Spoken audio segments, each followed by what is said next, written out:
Kevin Durant left Sunday's game early with a left thigh contusion less than 2 weeks after his return to Brooklyn's lineup as injuries continue to plague the 11-time All-Star. I'm Madeline Burke for Sports Illustrated here with SI's Wilton Jackson and Ben Pickman. And guys, Durant has missed 33 games this season for various injuries as well as COVID safety protocols. Ben, is it time to worry about KD's injuries?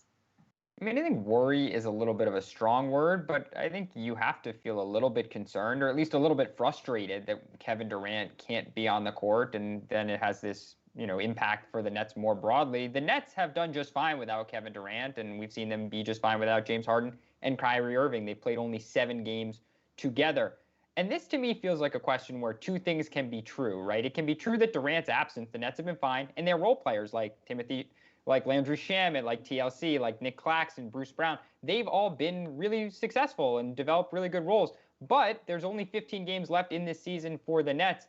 And so you want to see them get back on the court together and really gel in the lead up to the postseason. So both of those things can be true. The one other thing I'd add, though, is that this is a different conversation, I think, if the Nets play in the Western Conference, right, than the Eastern Conference. We can look at their first round series matchups, potential matchups, and say there might be some potential walkovers, some 4 or 5 game series down the road in the postseason. So if Kevin Durant, he plays 5 games at the end of the regular season, say, and then those 4 or 5 games in the postseason in that first round, then suddenly by the second round when things are really heated, he'll be ready to go, hopefully gelling with his teammates. So I'm not really worried yet, but it's hard not to be frustrated that we can't see him on the court for sustained periods of time.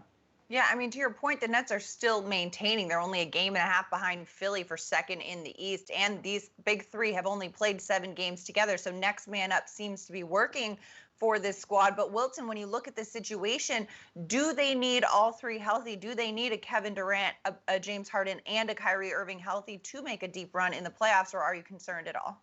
Madeline, anytime you have a key player that's missing, that's injured, it's always room for concern. But I'm not too worried about the Nets. You're talking about this is a Nets team that has shown you time and time again with a third superstar in Kyrie Irving and the supporting cast that being mentioned that they can still win games. They've stepped up lately, and they, like I said, they've shown you that they can win games. And as you guys alluded to as well, they've only played 7 games together, but yet Brooklyn still finds itself second place in the Eastern Conference. And here's something else I want you to consider. When both Harden and Durant are sidelined and Kyrie is playing, the Nets are 2-2.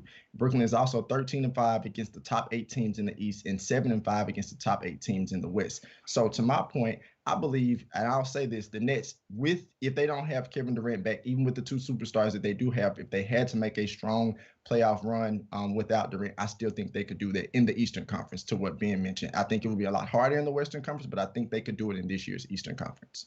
That's a bold statement, but I can see it, especially because with Kevin Durant and the big three kind of taking time on the bench, these role players have really stepped up and gotten to be key contributors to this team, increasing their role, increasing their value. And hey, this team is playing together pretty well despite all the injuries they've gone through this season.